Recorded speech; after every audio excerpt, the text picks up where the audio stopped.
तो बस्तर फाइटर्स के लिए अनुप्रमाणन फॉर्म भरा जा रहा है। तो देखते हैं कि इसे किस प्रकार से फिलअप करें। जो प्रमाण पत्र जो फॉर्म मिला है एसपी कार्यालय से, उसमें कहीं कहीं पे टाइपिंग आगे पीछे है, इसलिए मैंने यह अनुप्रमाणन फॉर्म को ऑनलाइन डाउनलोड किया है कि आप समझ सकें कि क्या क्या लिखा हुआ है स्पष्ट। तो आइए देखते हैं। तो देखते हैं यहाँ पे सबसे पहले तो यहाँ पे आपको फ़ोटो डालनी है। यहाँ पे एक फ़ोटो लगेगी, तो उसे चिपकाना है यहाँ पर। तो आप ये चेतावनी पढ़ सकते हैं यहाँ पे क्या क्या लिखा हुआ है, तो आप इसे पढ़ लीजिए और उसके बाद ही फॉर्म को फिलअप करें। तो सबसे पहले है पूरा नाम स्पष्ट अक्षरों में तथा कुल नाम मतलब कि सरनेम। तो यहाँ पे आपकी जो सरनेम है और नाम है इसको यहाँ पर लिखना है। तो यहाँ पता कर लीजिए कि आपका जो सरनेम डॉक्यूमेंट में क्या लिखा हुआ है, आपके जो 10th सर्टिफिकेट में उसके अनुसार भी आप डाल सकते हैं या फिर सरनेम भी डाल सकते हैं। तो आप इसे आप अपने एसपी कार्यालय में जाकर पता कर सकते हैं कि सरनेम लिखें कि नहीं लिखें, क्योंकि कई कई लोगों का 10th सर्टिफिकेट में जो नाम है बस ओनली नाम रहता है। सेकंड है वर्तमान पूरा पता। इसमें आपका वर्तमान पता का पूरा डिटेल डालना है। यहाँ पे गांव है, थाना है, जिला है, घर क्रमांक है, गली सड़क या सब डालना है यहाँ पर। और नीचे में घर का पूरा पता डालना है यहाँ पर जो आपका जो घर का जो पूरा पता है उसे भी आप लिखिए। फिर है ख, इसको देखिए यहाँ पे अगर यदि मूलतः पाकिस्तान के निवासी हो तो उसके लिए, तो इसमें आप नहीं करना, यहाँ पे नहीं लिखना। और इसे देखिए, तो इसमें आपको लिखना क्या है कि आप 5 वर्षों का विवरण देना कि आप 5 वर्ष के दौरान आप कहाँ कहाँ पर थे। अगर आप जन्म से हैं तो आप लिख सकते हैं यहाँ पर कि मैं जन्म से, यहाँ पर लिखिए अब तक है। और इसमें आपका जो निवास का पूरा पता है, यहाँ पर आपका जो निवास है वही जो आपका जो एड्रेस है उसको यहाँ पर लिखना है यहाँ पे। और आप यहाँ पर 5 वर्षों में किसी अन्य स्थान पर थे तो उसे भी आप सबमिट कर सकते हैं कि मैं 5 वर्षों में इस स्थान पर था। 1 साल तक भी जहाँ जहाँ रहे उसका जहाँ जहाँ पर थे उसका विवरण देना है आपको यहाँ पर। या आप जन्म से हैं तो आप जन्म से लिख सकते हैं यहाँ पे, जन्म से अब तक। और आपका जो एड्रेस है उसको देना है। तो इसमें आप 5 वर्षों में जहाँ जहाँ पर थे उसका विवरण यहाँ पर देना है, आप लिख सकते हैं। या फिर जन्म से अब तक है तो आप अपना जो अभी का एड्रेस है उसी को आप दीजिए यहाँ पर। फिर नीचे आते हैं तो इसमें पिता का डिटेल बताया गया है कि आपके पिता का पूरा नाम क्या है, उपनाम क्या है, तो इसमें आपको सबमिट करना है। और घर का स्थायी पता देना है यहाँ पर।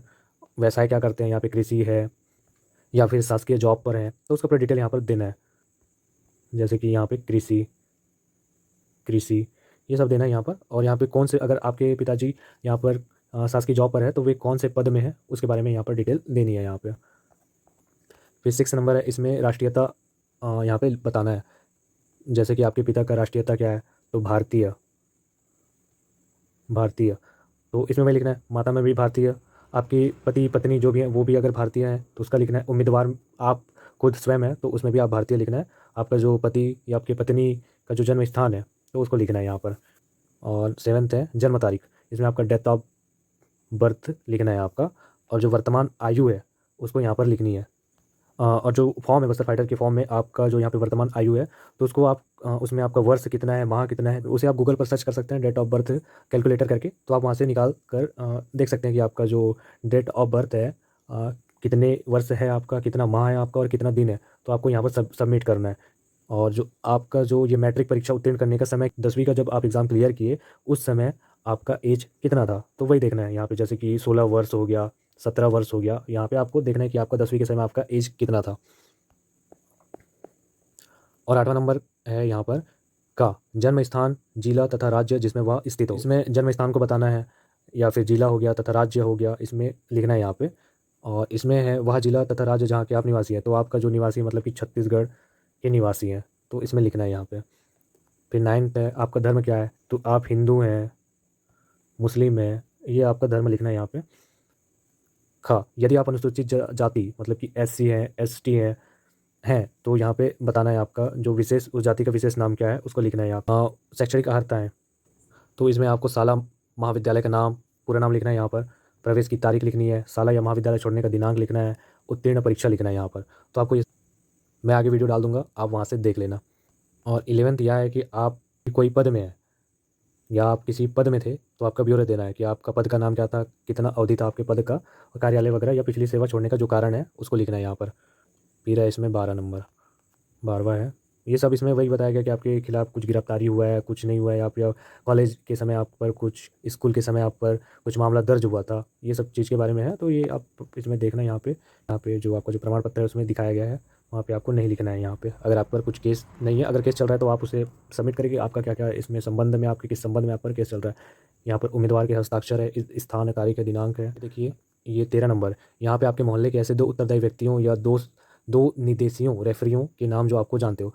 तो आपके यहाँ पर गवाह आएँगे, 2 लोगों का नाम यहाँ पे लिखना है, यहाँ पे लिखना है, यहाँ पे लिखना है। पढ़ लीजिए, इसमें जो लिखा हुआ है इसमें आपकी साइन आएगी, आपका सिग्नेचर होगा, तारीख होगा, स्थान होगा।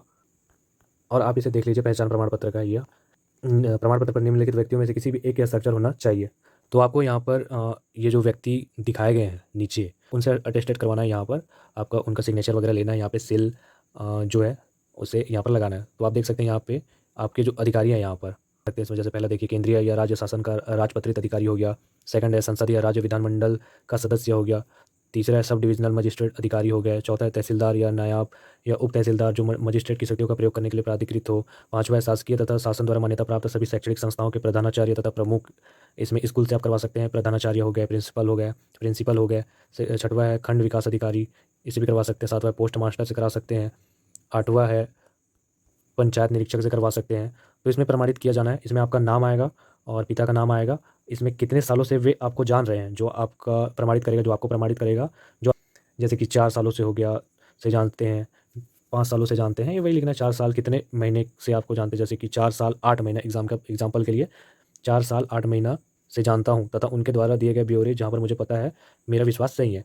तो ये अधिकारी यहाँ पर लिखेंगे कि आपको कितने समय से वे जान रहे हैं, तो उसका डिटेल यहाँ पर लिखेंगे वे। और यहाँ पे स्थान, तारीख और यहाँ पर अधिकारी जो प्रमाणित करेंगे उनका हस्ताक्षर आएगा, पद नाम या स्थिति आएगा, सील यहीं पे लगाया जाएगा उनके द्वारा, कार्यालय द्वारा भरा जाएगा। इसमें नियुक्ति, प्राधिकारी का नाम, पद नाम और पूरा नाम, ये कार्यालय इसको भरेगी, इसमें यही बताया गया है।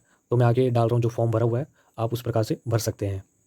तो जैसा कि मैंने यहाँ पर बताया था, यहाँ पर आपका फ़ोटो होगा और आगे ये आप सब पढ़ लीजिए यहाँ पर। हाँ, तो इसमें मैंने वही बताया था, जो पहला है आपका यहाँ पर नाम आएगा और कुल नाम। तो आप देख लीजिए कि यहाँ पर कैसा है, आप वहाँ पर जाकर भी इसे ऐड कर सकते हैं कि आपका नाम आएगा यहाँ पर और आपका सरनेम, और 10th के हिसाब से आएगा आपका नाम, मतलब कि आपके डॉक्यूमेंट के हिसाब से आएगा, या आपको ज़रूरी है आपका उपनाम लिखना, तो आप यह आपके एसपी कार्यालय में जाकर पता कर सकते हैं। और सेकंड है आपका वर्तमान पता, जिसमें आप देखिए ग्राम, पोस्ट ऑफिस, तहसील, चौकी, थाना, नरपुर जिला, ये सब लिख सकते हैं यहाँ पर। और नीचे भी वही एड्रेस डाल सकते हैं यहाँ पे, आपका जो घर का पूरा पता है, यहाँ पे जो ग्राम है, पोस्ट है, वार्ड क्रमांक है, चौकी है, थाना है, जिला, ये सब डालना है। और हाँ, यहाँ पर देखिए, यहाँ पे मूलतः पाकिस्तान के निवासी हो तो यहाँ पे नहीं, तो ये डाल सकते हैं यहाँ पे, मतलब ये डालना है। और जैसे कि मैंने यहाँ पर बताया था, आप 5 वर्षों का ब्यौरा देना है आपको यहाँ पे कि आप कहाँ पर थे। तो जैसे कि यहाँ पर जन्म से अब तक आप इसी स्थान पर है, आपका जो वर्तमान पता है, तो आप ये सब डाल सकते हैं, देख लीजिए ये। फिर देखिए यहाँ पे पिता का नाम है, पूरा नाम, उपनाम, तो यहाँ आपके पिता का नाम आएगा, घर का स्थायी पता आएगा, तो ये आपका एड्रेस आएगा यहाँ पर, और कौन सा व्यवसाय करते हैं, जैसे कि कृषि हो गया, आपका जो शासकीय, आपके जो पिताजी हैं वो शासकीय अधिकारी हैं, कुछ हैं, तो वो आपका उसको डिटेल डालना है यहाँ पर। फिर नीचे आते हैं, तो यहाँ पे राष्ट्रीयता बताना है, यहाँ पे राष्ट्रीयता कि आपके पिता का राष्ट्रीयता क्या है, भारतीय, माता का राष्ट्रीयता क्या है, भारतीय।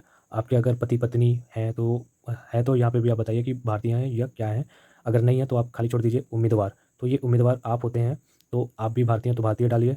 और नीचे पति पत्नी का जन्म स्थान, तो आपके अगर पति पत्नी हैं तो आप यहाँ पे उनका जन्म स्थान डाल सकते हैं। फिर नीचे है 7th नंबर, जन्म तारीख अंकों एवं शब्दों में, तो यहाँ पर आपको अंकों में डालना है, जैसे कि 27/5/1999, और शब्दों में आपको नीचे डालना है, जैसे कि 27 मई 1999। और जो खा है वर्तमान आयु, उसमें आपका जो वर्तमान आयु है, जैसे कि इनका है 23 वर्ष 2 माह 22 दिन, ये 2022 के आज के डेट में यह निकालना रहता है वर्तमान आयु। तो आप इसे कैलकुलेटर में भी निकाल सकते हैं, एज कैलकुलेटर, आप गूगल पर सर्च करिए, आपको मिल जाएगा एज कैलकुलेटर, और आप वहाँ पे निकाल सकते हैं एज। जैसे कि मैं आपको एग्जांपल दिखाता हूँ, तो आप आपका ब्राउज़र खोलिए, ओपन करिए, कोई सा भी ब्राउज़र खोल सकते हैं आप, और उसमें आपको सर्च करना है एज कैलकुलेटर। तो आपको जो ये फर्स्ट दिखाएगा एज कैलकुलेटर, यहाँ पे आपको आपका डेट ऑफ बर्थ लिखना है, तो इसमें आपका जो डेट ऑफ बर्थ है उसको लिखना है, तो उस हिसाब से आपका निकल जाएगा यहाँ पे आपका एज। जैसे कि एग्जांपल के तौर पर हम देख रहे हैं 27 मई, 27 मई इसको करते हैं 1999, और ये जो आज का डेट है 19 अगस्त 2022, तो आपको यहाँ पे कैलकुलेट कर देना है। तो यहाँ पे आपका जो डिटेल है पता चलेगा कि आपका जो एज है 23 साल 2 महीना 23 दिन, तो आपको इसी को सबमिट करना है। तो आप ये गूगल क्रोम पे जाकर या कोई भी ब्राउज़र पर जाकर ये आप निकाल सकते हैं, आपका जो वर्तमान आयु है, आपका जो वर्तमान आयु है उसे आप निकाल सकते हैं। तो आप देखिए इसे पीछे करके देख सकते हैं कि मैंने कैसे कैसे किया। तो देखते हैं आगे। फिर आते हैं यहाँ पर नीचे, मैट्रिक परीक्षा उत्तीर्ण करने के समय आयु। अब जब आप 10वीं कक्षा में थे, आप 10वीं की जो कक्षा उत्तीर्ण की है, परीक्षा उत्तीर्ण की है, तब आपका एज कितना था? जैसे कि 16 वर्ष है, तो आप एज निकालिए कि आप 10वीं में थे तो आपका एज कितना था, तो आप उसको यहाँ पे लिखना है। फिर है नीचे, तो जैसे कि मैंने ऊपर बताया था, यहाँ पर लिखना है आपका, जो ये तो दिख नहीं रहा है यहाँ पर, तो आप उसमें देखिए मैंने पीछे बताया था उसी हिसाब से लिखना है। उसमें क्या क्या दिखाया था, इसमें जिला बताया था और राज्य बताया था जहाँ पर आप स्थित है, और नीचे भी वही है कि वह जिला तथा राज्य जहाँ के आप निवासी हैं। तो इसमें जिला कांकेर, राज्य छत्तीसगढ़, वही लिखना है यहाँ पे। फिर 9th है आपका धर्म क्या है, जैसे कि हिंदू। जैसे कि खा है, क्या आप अनुसूचित जाति अनुसूचित जनजाति के सदस्य हैं? हाँ है, हाँ या नहीं में उत्तर दीजिए। और यदि आपका उत्तर हाँ है तो आपका विशेष बताना है यहाँ पर जाति क्या है। तो जैसे कि यहाँ पर नहीं है, अगर आप अनुसूचित जाति है, SC या ST है, तो आपको यहाँ पर बताना है, आपको यहाँ पर फिलअप करना है। फिर नीचे है 10th शैक्षणिक अर्हताएँ। तो इसमें आपका जो शैक्षणिक अर्हता है, आपकी एजुकेशन है, वो कहाँ तक है, और वही चीज़ बताना है यहाँ पे। जैसे कि प्रवेश की तारीख है, शाला महाविद्यालय छोड़ने की तारीख है, उत्तीर्ण परीक्षा है। तो जैसे कि पहला है प्राथमिक शाला हो गया, कहाँ तक था आपका जो प्रवेश की तारीख है। आपको पता नहीं है कि आपकी प्रवेश तारीख नहीं पता, तो आप डाल सकते हैं कि जुलाई 2009, और मार्च में आपका जो छोड़ने का समय रहता है, तो आप उस हिसाब से डाल सकते हैं। जैसे कि जुलाई 2009 में प्रवेश की तारीख हुई, मार्च 2010 में शाला छोड़ने की तारीख हुई, और ये 5वीं की कक्षा थी। और ये थी 10th है पूर्व माध्यमिक शाला धनोरा। तो इसमें पूर्व माध्यमिक शाला का देना है यहाँ पर ब्यौरा। इसमें भी वही जुलाई 2012, मार्च 2013, ये आपके मार्कशीट में ऊपर में है, यह आपके मार्कशीट में ऊपर में लिखा होता है, तो आप उसे देखकर डाल दें। 8वीं का था शासकीय उच्च माध्यमिक विद्यालय, इसमें भी ये था। 10वीं का है, ये 4था शासकीय उच्चतर माध्यमिक विद्यालय। तो ये सब आपको सबमिट करना है, ये आपके मार्कशीट में है, तो आप वहाँ से देख कर निकाल सकते हैं। अगर आपका मार्कशीट में 2009 2010 है तो स्टार्टिंग हुआ था 2009, 2010 में खत्म हुआ है 2012 2013, मतलब 12-13 है, तो आपका स्टार्टिंग हुआ था 12, खत्म हुआ है 2013 में दिया होगा आपका। मार्च 2017 में आप उत्तीर्ण किए हैं, तो 1 साल बढ़ा लीजिए। जब आपका एडमिशन हुआ था तो उसमें जैसे कि इसमें 2016 है, तो आपका जो पेपर हुआ था 2017 में, तो 1 साल आप ऐड कर दीजिए, आगे पीछे कर लीजिए, मतलब कि जुलाई। तो इस प्रकार आप निकाल सकते हैं यहाँ पे आपका प्रवेश की तारीख और छोड़ने की तारीख। तारीख तो पता नहीं है, मतलब आप कॉमन लगा सकते हैं यहाँ पर, कौन से महीने में आप एडमिशन लिए थे, कौन से महीने में आप स्कूल को छोड़े थे, तो वही लिखना है। आपका जो स्कूल हो गया, कॉलेज भी आप नीचे डाल सकते हैं यहाँ पर, आप जहाँ तक कि आपका एजुकेशन है आप वो डाल सकते हैं। फिर नीचे है यहाँ पे, ये 11th है, ये वही है कि आप कोई जॉब कर रहे हैं तो उसे क्यों छोड़े, वही डिटेल देना है यहाँ पे, कब से कब तक, और सेवा छोड़ने का कारण इसमें बताना है कि आप जो पिछला जॉब था उसे क्यों छोड़े। 12th है, इसमें आप क्या गिरफ्तार हुए हैं या कुछ आपके ऊपर केस चल रहा है, तो वही बताया गया। तो आपके ऊपर केस नहीं है तो नहीं आप डाल सकते हैं यहाँ पे, नहीं नहीं। फिर आप ये नीचे देखिए, वही गिरफ्तारी वगैरह है, इसमें वो सब चीज़ बताया गया है। इसमें उम्मीदवार के हस्ताक्षर आएंगे, और ये है आपको गवाह, आपके जो मोहल्ले के 2 लोग होंगे गवाह, उनका यहाँ पे साइन लेना है यहाँ आपका। तो यहाँ पे 2 लोगों का साइन भी चाहिए, और यहाँ पे आपका साइन चाहिए और डेट।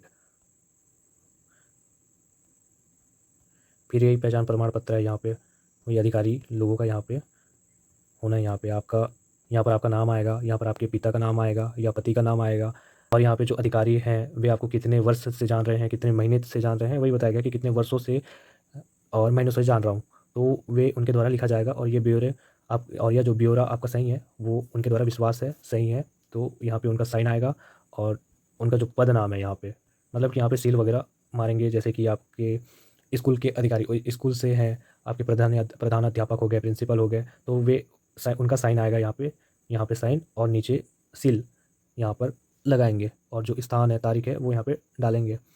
और नीचे इसमें आप छेड़खानी नहीं करिएगा, क्योंकि यह कार्यालय के द्वारा भरा जाएगा। नियुक्ति पदाधिकारी का नाम, पदनाम और पूरा नाम हो गया, ये सब चीज़ें तो वे कार्यालय के द्वारा भरा जाएगा। तो आई होप आपको समझ आया होगा यह वीडियो कि आपको कैसे कैसे फॉर्म भरना है। और जो समझ नहीं आया है वो आप फॉर्म भरते टाइम जब आप वे जमा करेंगे उस समय आप पूछ लीजिए कि आपको और क्या क्या यहाँ पर भरना है, तो आप इस प्रकार से आप भर सकते हैं। और यहाँ पे आप अपना फ़ोटो ज़रूर डालें यहाँ पर। तो इस चैनल को सब्सक्राइब भी कर सकते हैं आप, अगर हमारी वीडियोस अच्छी लगती हो तो आप सभी का धन्यवाद वीडियो देखने के लिए।